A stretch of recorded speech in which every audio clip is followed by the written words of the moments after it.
I want to perform in New York. That it's almost like we're just one big family, and being in those venues in New York, it's like being in someone's living room with all your best friends in the room just laughing about the craziest stuff that goes on in New York. What's up, everybody? My name is Richie Mario QS, and you're watching JXD Entertainment.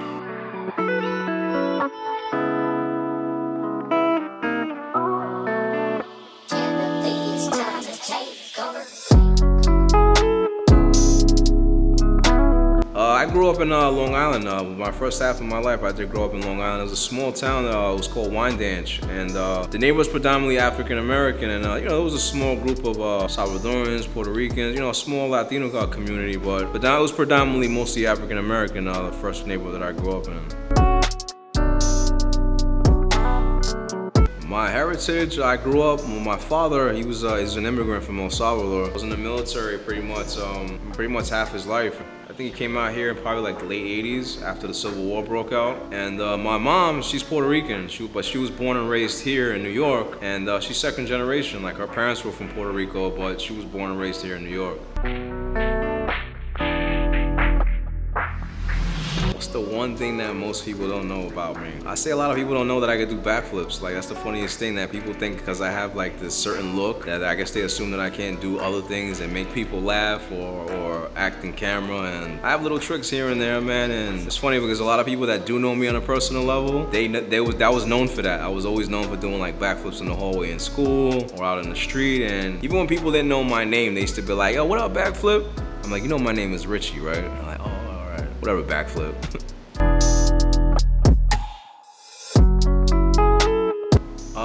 The first time, it's funny, man, I never really thought about doing stand-up. There's always people trying to push me like, "Yo, you got some crazy stories, man." I feel like the stories you tell, like, people need to hear that because it's something different. And, when I got pushed into that, I was like, you know what, let me try stand-up and see where it goes. I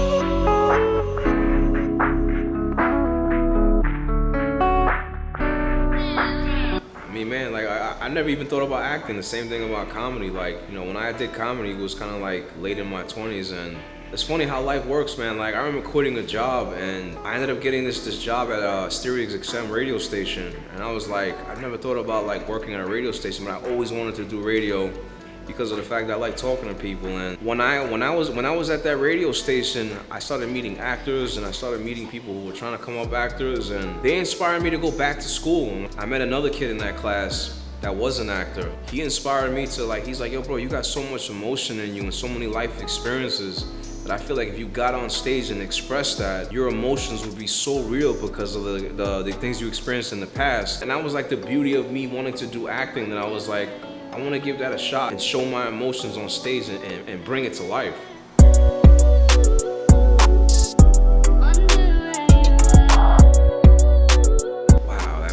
There's so many people that ask me that so much, and like, the funniest thing is, like, some people use weird methods, like they say pretend everybody's naked in the audience so like you can laugh about it so you don't feel scared. Me, it's like, I try to walk up there knowing that I'm going up there with a purpose. I'm so inspired by the audience. I'm not inspired by everybody else that I see on TV. I'm inspired by the audience, because when I hear somebody laugh in that audience, it gives me chills to know that he might have been so stressed out at work, but the fact that he can laugh, it was the most beautiful feeling to know that I'm like, that dude can probably go home and laugh about something funny he can talk about all week. And that inspires me every day to get on there, that even when I am scared to get up on there, I'm going up there with a purpose to make somebody laugh in the most amazing way that can just make them forget about the craziest stuff that's going on the outside. Oh man, that's my favorite question. Like, when people ask you what my favorite comedians are, like, if you listen to the ones that I mentioned, it's Eddie Murphy, Robin Williams, John Leguizamo, and Jim Breuer. Because of the fact that Jim Breuer is from Long Island, he speaks about all the crazy stuff he has. John Leguizamo, being Latino and from New York, it was cool the fact that he grew up in a mixed community like I did. And Eddie Murphy was just like, he was just one of those guys that I looked up to because of the fact that he plays so many different characters. And same thing with Robin Williams. Like, the fact that they can imitate so many people, that it inspired me to like tell all the stories of people that I imitated. And I always wanted to tell that side of the story, man. And those are the 4 people that influenced me the most. Being creative is like, sometimes like when I get bored or even when I'm driving, like there's a certain times where it's like ideas pop in your head, whether you see something like, let's say somebody does something stupid in public, that idea transitions into me like, yo, maybe I want to put that in my script. Maybe I want to enhance that character and have him do something else. Or even the same thing with comedy. Like when I see somebody do something stupid, I'm just like, you know what? That brings back like certain things that I did that was stupid in the past. Let me enhance that and tell it into a story where everybody else can relate to it and be like, holy shit, like I felt like I was there in the room with you when you said that.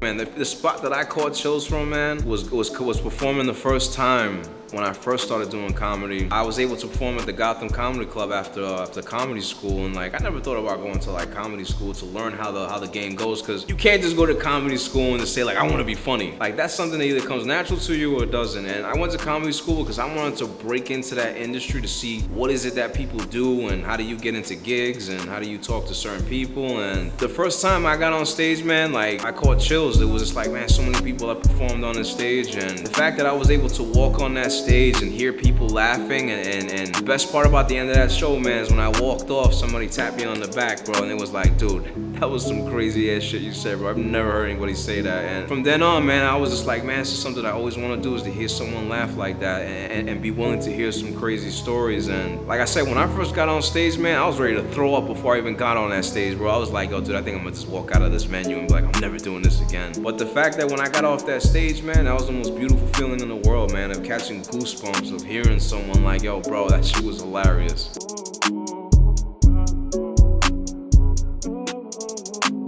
Oh man, that's a great question. I mean, when I look at venues, man, like it's not really the size of the venue, because everybody's like, oh, I want to sell 100,000 tickets and I want to be known all over the world. I want to perform in New York. Like all the New York spots, man. Like I remember just walking by those spots, man, and I'm like, I want to perform there. I want to perform there. I want to be that person from New York that tells his side of the story, that every New Yorker can come together and be like, yo, it's cool to be all messed up in the head, because New York makes us that way. We're all stressed out, living in a fast pace, and every venue that I see in New York, I catch chills walking by them, like the Broadway Comedy Club, New York Comedy Club, Gotham, all those big comedy clubs that the best comedians have performed at, especially the fact that a lot of them are from New York. It's not even just one in New York, it's just the fact that it's in New York. Those are the moments that I catch chills from, because I'm like, this is home. And like being from New York, it's like, I'm proud of that. And like those venues, I'm like, I catch chills just walking by those, man. Like it's like the first day I got on stage. Wow, I mean, that's such an emotional question, because when I hear people talk about the first movie that I did, like I said, man, like when I got into acting, it was all about expressing my emotion. And the reason why I wrote this script, I read an article about 2 kids that were deported to El Salvador. They had a full scholarship, they were good kids, but their parents made a bad decision of coming here illegally, you know, to avoid all the gang violence in their country. And they came here with a dream. Like it wasn't like they were out there doing drugs, they weren't breaking the law. They were chasing a dream. They were chasing the fact that they wanted to go to school, they wanted to play soccer, and all the stuff that's going on, and you know, the political stuff, like all the media about how immigrants ain't shit, and they taking all the jobs, and they're taking things for granted. These kids wanted to do something special with their life. They wanted to play sports. One of them wanted to be an accountant. And what inspired me to write that story is that I wanted to write it to every immigrant that's struggling with that same situation, that you want to be able to know that you have an opportunity to change, man, and never quit. When those kids got deported, there were people out there fighting for them to come back, and when they came back, they were actually able to go back to school, play soccer. They may not went pro, but the fact of knowing that they still had an opportunity to still change their life, that movie brought out so much more into me, that I was like, when people can relate to something that real, it made me realize that like a small video can change someone's life in just a split of a second, or even one small word to make people want to do better for themselves, even if it's taking a risk like that.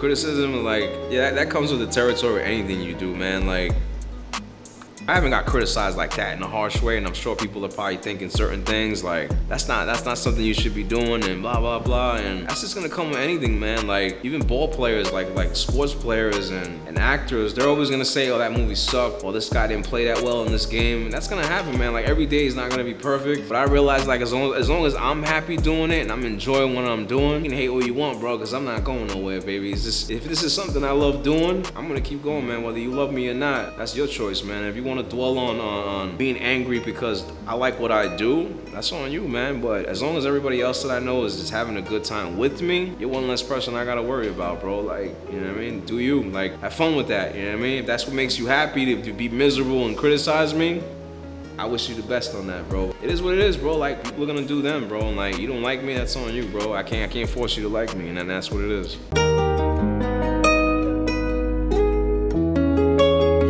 5 years, man, I mean, I just hope I'm still doing this. You know what I mean? That's the best part of knowing that every day you take a chance in this game, man. Like, being in the entertainment business, you realize that there are gonna be days you might wanna quit. There might be days you're like, yo, maybe I'm not cut out for this. But the thing is, it's like, as long as I'm myself, it's weird how life works, man, because sometimes when you throw yourself out there and it works for you, you take those chances, you're like, oh snap, I didn't even know this actually works. You know, you take chances with jokes too. Like, I've seen some of the best comedians bomb on stage and they're like, damn, that shit was whack.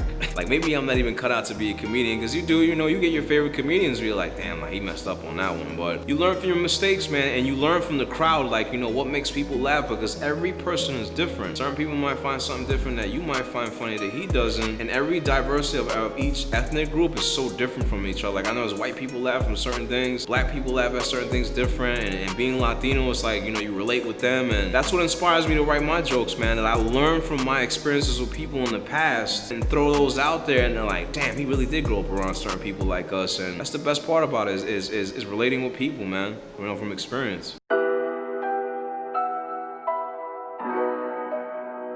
I mean, the one thing, like I said, man, like when people hear my story, I think the thing is I want to motivate people to both comedy and acting in the most weirdest way, that I want my acting stories, like my movies, to inspire you to know that it's not too late to change your life, to see something good with yourself, to know that no matter how old you get, man, you could be 50 years old. If you want to be an actor and that's something you truly enjoy, like you want to feel that, go for that, man. Because like I said, man, the last thing you want to do is lay in your bed at 70 years old and be like, damn, I wonder what would have happened if I would have tried. You know, and it's never too late for anything, man. Like, if somebody wants to go back to school, shoot for that. The same way you want to shoot for a dream, it's not too late, man, until that casket closes. And I feel like you learn from trial and error, man. You learn from mistakes, and like, don't be afraid to fail. The more you fail, the more you learn about yourself. You learn what works and what doesn't work. And I learned that from my mistakes. Like, there's certain jokes, man, and I'm like, damn, that shit was horrible. And I love what I do, man. Like I said, as long as I know I'm making people feel good about themselves, that's the most important thing for me, man. And that's the one thing I want to keep going, and just instead of just being famous. Like, I'm not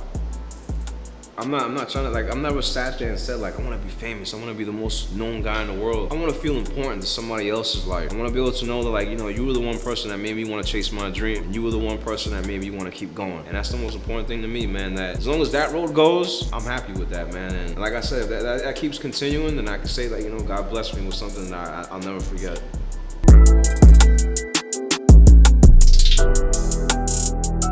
I mean, that's the thing is, like, when I started my Instagram page, man, like, I don't just follow people just to gain followers. Like, there are certain people that, like, I communicate on a personal level. I don't even know them. But the fact that certain people inspire me to laugh with me, and they talk about certain things that went on in their life, it kind of makes me relate. Like, damn, it's just so many of us that have so many things in common that I'm like, yo, a lot of us relate to so many things, especially being here from New York. We all go through these crazy things, and you see all these crazy things that go on in your everyday life, from work, school, your family. And knowing that we can relate to the same thing, it's nice to know that none of us are different from it. We may live different and we may grow up different, but a lot of us experience the same things of not giving a shit about your job and not caring about certain things. And that's the best part about talking with my fans, man, that I want to build a bond with them and know, like, you know, they're the ones who inspire me to continue to do this.